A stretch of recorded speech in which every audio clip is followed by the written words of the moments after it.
everyone. I'm Adam Brown, and this is Shell Point Today for Monday, January 5th. On today's show, we'll hear from our favorite history professor, Adrian Kerr, about a new academy class.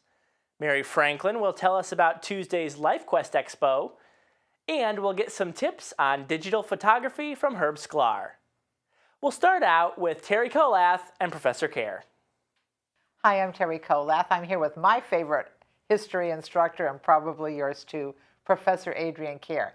He is giving us something new and really interesting, legendary places from his bucket list. Thanks for joining me, Adrian. It's a pleasure, as always, to come to Shell Point. Thank you, Terry. Adrian, it is so interesting to hear about your travels and to imagine how you chose your favorite ones, and you're going to present them to us. How did you ever decide?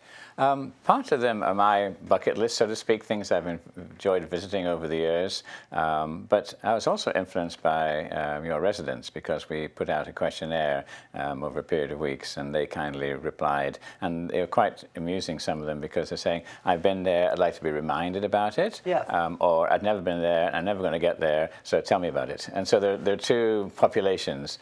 So I extracted the most common list, because I could have had 40 or 50, but I tried to keep it to about 20, which are the most popular, both in my view, but also in your residents' view.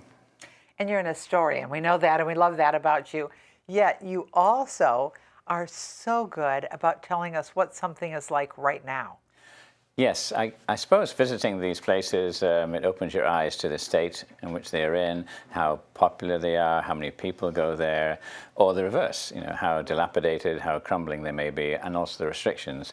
So I like to give the history and how the monument was conceived and how it was constructed, and then how it died out or was lost or has been restored. So this is a whole spectrum of originality through to current status. Fabulous. Now, I know you're going chronologically from the oldest to the newest of these legendary places. Starting at 2500 BC with the Great Pyramids, I know you are instrumental in helping to support the college students from Chicago who are there, working to preserve the pyramids. How is that going? Very well, actually. When we had the 2007-2008 financial meltdown, people who had been giving money to the trust to help these 7 students in Luxor, they spend 6 months from November to April, and then they come back and write up their notes and then go back another year. And it's a great privilege to be selected to work for the University of Chicago Oriental Institute. And the books that I sell and talks I give, the money from those goes to this fund to keep them in, I hope, pencils and papers and food, but I suspect it may be spent on other things as well. But I go out once a year at least to visit them, and they're in Luxor, which is the south part of Egypt, not far away from the pyramids, but that's where all the Valley of the Kings is, that's where Luxor Temple is, where the Karnak Temple is, and so on. And they are gradually restoring and recording the hieroglyphic text in that area, and they've been doing it for nearly 100 years. That's fabulous. Now, you're going to go chronologically every Tuesday in January, so people can go the whole route with you, or they can just pop in and take 1, 2, or 3 of the sessions, all the way to my favorite, the Taj Mahal in India.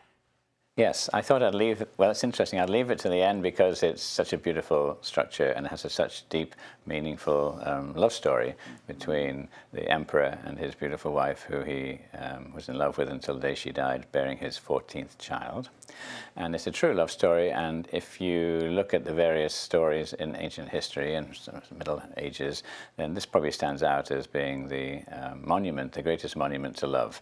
And so it's many people's favorite, and it's one of mine too.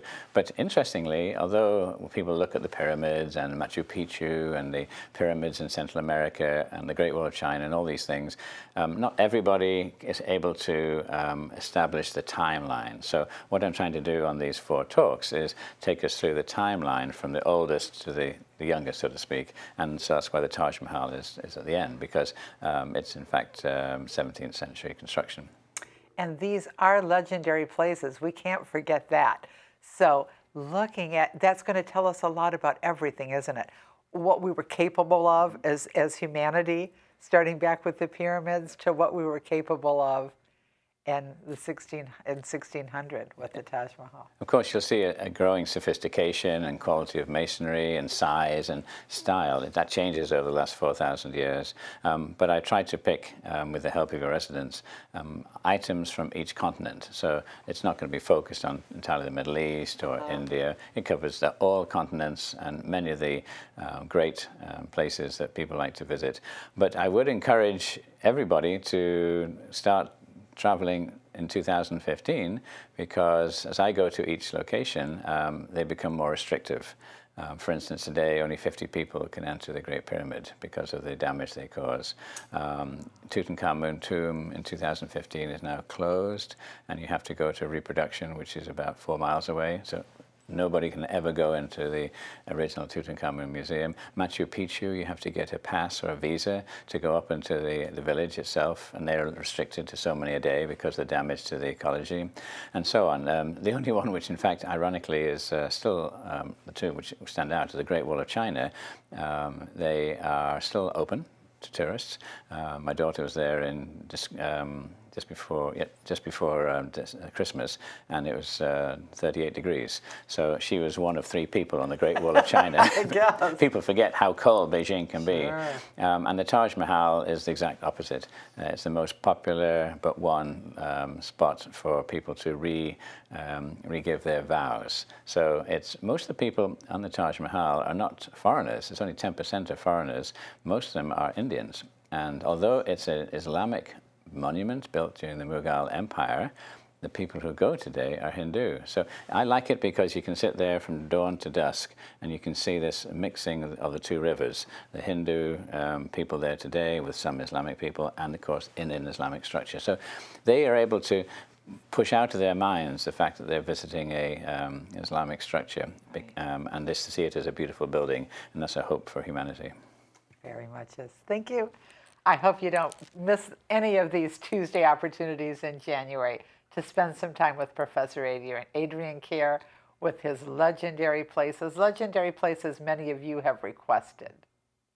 Tomorrow, the Village Church will be transformed into an exposition center for the LifeQuest Expo. Mary Franklin has this preview for you. LifeQuest is Shell Point's wellness program that encourages residents to set individual goals that they can have a balanced life between the 6 dimensions of wellness. The LifeQuest Expo, which will be held Tuesday, January 6th from 10 a.m. to 2 p.m. at the Village Church, will be a great opportunity for residents to come and learn about all of these services and opportunities they have here at Shell Point and within the greater Fort Myers community to focus on the goals that they set and want to achieve. The Shell Point services such as hospitality services, assisted living, medical center, fitness, marinas, gardens, and the list goes on and on, will all have a booth there to answer your questions. We've also invited specialty doctors out to have booths, and we'll also have some area businesses that focus on wellness, such as the Skinny Pantry that offers healthy food, or Crow, which is a great place to get your volunteer opportunities out on Sanibel or enjoy a time out in the natural environment. Needless to say, this program is going to be jam-packed with opportunities for you, the residents at Shell Point. I hope you can attend because it's going to be a wonderful event. Did you get a new digital camera for Christmas? They can be a bit tricky to figure out, but once you get going, they are amazingly convenient and fun. Fortunately for you, some of your neighbors are photographic experts. Herb Sklar is here to tell you about his class that may be just what you need to really start enjoying your digital camera. Hello everybody, I'm here with Herb Sklar of Eagles Preserve. We're talking about one of the classes that is coming up for those of you with the digital camera. It's a prep school. Thank you for joining me, Herb. Oh, you're welcome. Happy to be here.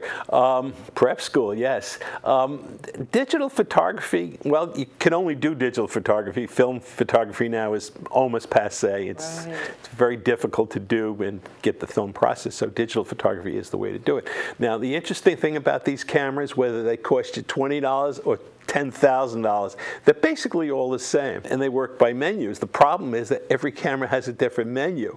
So the way the class runs is you'll bring your camera, and you'll bring your instruction book, and we will spend the first class trying to get everybody's camera working so they really know how to work it. And then the next 2 weeks, I'll be showing some slideshows on how to take pictures and how to improve your photo skills. So don't worry about it if you think it's too technical. There'll be plenty of people who will be helping me, and so everybody will get a little personal attention, and they'll walk out of there knowing how to use their camera.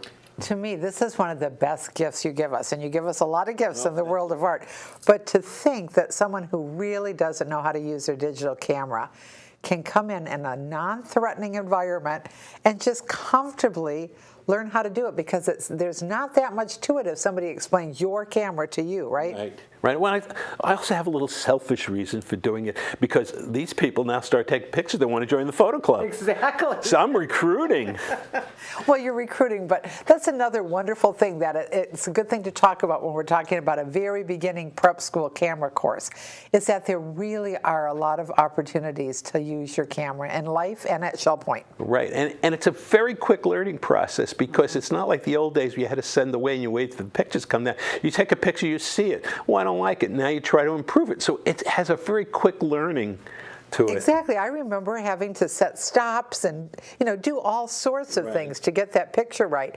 And now it really is pushing a button. You're pushing a button, and you can see it, what you did right away, and so you can correct all your mistakes. And we might just say, because this is a good time to say it, that with the new photo studio in the Island Tunnel, the Photo Club will be offering even more classes in photography once you get past that hurdle of knowing. Oh, absolutely. We'll take you along, Red, and you become an expert in no time. Well, you're so generous with your love of photography, and I just want to thank you on behalf of your community. Oh, you're more than welcome. It's my pleasure, really. Now, you've got an opportunity here you won't want to miss. If you have that digital camera sitting in a box somewhere and you're ignoring it, get that box. Bring it to Digital Camera Prep School for 3 Tuesday mornings with Herb Sklar. You'll be glad you did. And now let's cover all of Monday's happenings, Academy news, menus, and Village Church connections, right after this word from David Howenstein with a preview of his radio show on TV, Listening to the Words. I loved putting together this week's Listening to the Words program on the subject of loving experiences. A psychologist promotes the experiencing of joy or gratitude just being together with another person.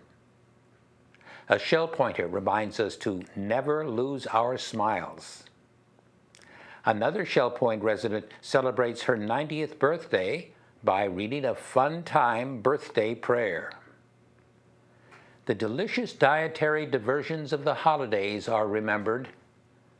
A former Broadway singer brings new life to aging by reading aloud a piece called Seeing Myself. A man in his 80s sees only gratitude when ending decades of mountain climbing. Family, friends, and customers express loving gratitude at the passing of a 98-year-old Fort Myers woman. A Fort Myers man recalls the 4th year of his life when he was wowed by the magical healing by an old lady. I'm your reader host, David Howenstein, reminding you that you will find joy listening to the words at the top and bottom of each hour of every day this week, simply by tuning to Shell Point Channel 12. Those who do not receive the 3 Shell Point channels can listen to this program anytime at www.shellpoint.net/listening. And for sure, Happy New Year to you and yours. Hi everybody, and Happy New Year. I'm Bev Chandley, and this is Caitlin Van Scoy, and we're here to tell you the happenings here at Shell Point today. Our activities are going to start at 8 o'clock today with the men's match play doubles tennis at the Woodlands Tennis Courts. And then at 8:45, we have virtual bowling that's held in the Resident Activities Center. At 9:15, we have billiards at the Resident Activities Center. And also at 9:15, we have pottery with instruction available down in the pottery studio. Men's match play doubles tennis will be at the courts at 10 o'clock. Also at 10 o'clock, we have the Suzy Q boat going out. They'll be going to Matanzas on the Bay. Sign up is required. At 10:15, the Parkinson's Enrichment Group will be in Kings Crown Community Room. The Disciple Men's Study Group will be in the game room of the Woodlands at 10:30. 10:45, we have the Table Tennis Clinic. That's held in the Tarpon Room down in the tunnel. We have a Health Connections class today at 11:30, specifics in cardio conditioning. That's in the Health Club, and that's currently full. That concludes our morning activities, and now we're going to continue on to the afternoon with Caitlin. Thank you, Bev. We start the afternoon off with 12 p.m. Mahjong in the Sable Room at the Woodlands. And at 1:15, we have advanced table tennis in the Tarpon Room on the island. Samba the card game will be played in the Resident Activity Center at 1:15. From 1:30 to 3:30, the model train room will be open for viewing and tours, and that will be in the Island Tunnel. And at 1:45, we have a Health Connections class, Balance and Mobility Training Level 1. That's in the Health Club on the island, and it's currently closed. The Beady-Eyed Bead Club will be meeting in the Oak Room at 2 o'clock at the Woodlands. And another Health Connections class at 3 p.m., Pilates Stretch, in the Health Club on the island. Then we move on to 3:30, another Health Connections class, Aqua Agility and Conditioning, at the LifeQuest Aquatic Center on the island. Come out for pickleball at 4 o'clock at the pickleball courts on the island. And we move to 6:30, Duplicate Bridge is being played in the game room at the Woodlands. And we finish the day off with 7 p.m. Square Dancing in the Health Club on the island, and that's currently closed. That's all we have for today. We'll see you right back here tomorrow. Hello, I'm Terry Kolath with your Academy information for Monday, January 5th. We begin the Academy this semester at 10:15 with Windows 8 in the Computer Teaching Center on the island, and sign up is required. At 10:15, we have Introduction to Android tablets and smartphones in the Manatee Room on the island, and again, sign up is required. At 10:30, Anatomy of Words will have their first class in the Oak Room of the Woodlands, and all are welcome. At 1:15, we have a tune-up of the basics in the Computer Teaching Center on the island. Sign up is required. I'd like to tell you about our new classes coming tomorrow. We have Legendary Places with Professor Adrian Kerr. Come to hear about and see his bucket list of legendary places. Menus for Monday. In the Crystal Room, the Crystal Platter is spaghetti and meatballs with garlic bread and cauliflower. The dinner special is Old Home Cooking Night for $11.95, and the soup of the day is vegetarian chili. In the Island Cafe for lunch on Monday, the special is a tuna melt with a side salad for $7.25. The dinner special is grilled shrimp with steamed rice and green beans for $8.25. And the Palm Grill is closed on Mondays. All menus are available 24 hours a day at www.shellpoint.net. Hey y'all, I'm Karen Chamberlin and this is Eleanor Perkins, and we're here today to tell you about the Women's Bible Study for this year. We're members of the Women's Bible Study Committee. Eleanor, it seems to be that time again, doesn't it? Yes, it does. It rolls around quicker every year. It sure does. And I think a lot of people have been curious this year about what the study is going to be on. I've had several ladies ask me, how about you? Yeah, I have too. The name of the study this year is Gideon, Your Weakness, God's Strength, by Priscilla Shirer. And you know, most of the people, we all know the story of Gideon in Judges, but a lot of people don't know who Priscilla Shirer might be. And she is Pastor Tony Evans' daughter. Yes. And she's got a very good background. She went to Dallas Theological Seminary and got her degree, her master's degree in biblical studies. But her real extraordinary gift is bringing the depths of Scripture to life. And I personally experienced that this summer. I went ahead and did some of the study, and I saw things in Scripture that I never saw before. And we were talking about that. Do you agree? I know what you mean, because I was the same way. It was interesting to me that she's not only a wife, she's the mother of 3 young sons.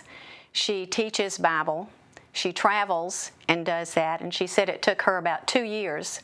She told in the workbook that her dining room table was cluttered with papers for 2 years as she was doing this study. And she has an amazing insight that God has given her to, like you said, depths of Scripture in Gideon.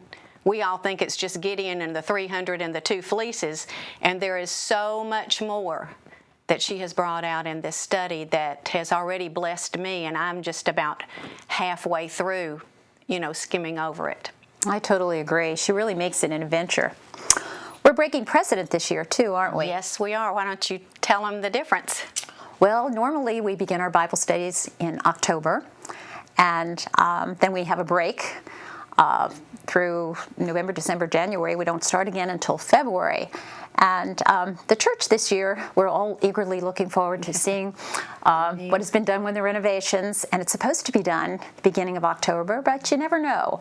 And so that's one reason we're not beginning in October. But the most important reason is because this study really needs continuity. It needs that 7 weeks. 1 week is built on another week. And that is just really important. So we are going to be starting our Bible study when this year? We're going to be starting in February, the first Tuesday in February, which is February 3rd, and it will go through March the 17th, the 3rd week in March. And as our committee, as we looked and talked about it, it's going to be so much better to have that continuation as we listen to what she pulls out of it, that we don't have that long break. And I think it's going to be quite a blessing for all of us. Right. So we do want everybody to mark their calendars, don't we? Yes. For February and March. We're going to be selling the workbooks, the Gideon workbook. It's for those who don't like to do a lot of homework, it's not a lot, and it's very well done. The books are, again, going to be $15 this year, and they will be on sale in the church foyer like they usually are, several weeks prior to the study beginning. So in January, we'll start selling the books. But we hope that the women will mark their calendars right now. Just mark off February and the first 3 weeks in March as to that Tuesday is going to be Bible study.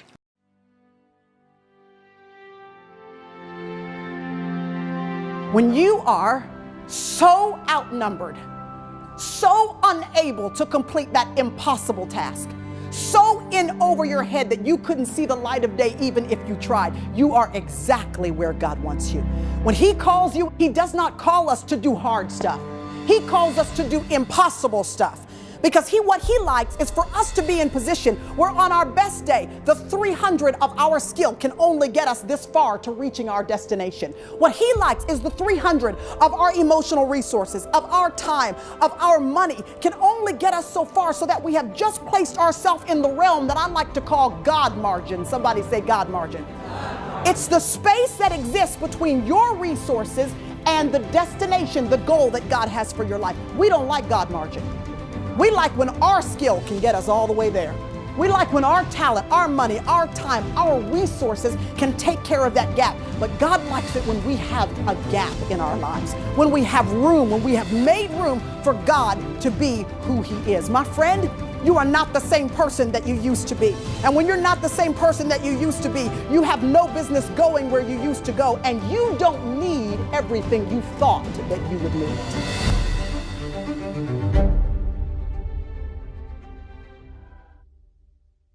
Well, I hope that all of you will be just as excited as we are once you take the study, and we're looking forward to seeing all of you join us, Eleanor, right, Yes. in February. That's right. Bye-bye. We're glad you joined us for today's show. Tune in tomorrow when Herb Sklar will be back to tell us about another class, Drawing on the Right Side of the Brain. Dr. Nancy Spencer will share about the Caregiver Support Group, and we'll preview a Year in Review slideshow that will soon be available on the Shell Point website. Until then, this is Shell Point Today for Monday, January 5th. I'm Adam Brown, and for all of us here at Shell Point TV, we hope you have a great day, and we'll see you back here tomorrow.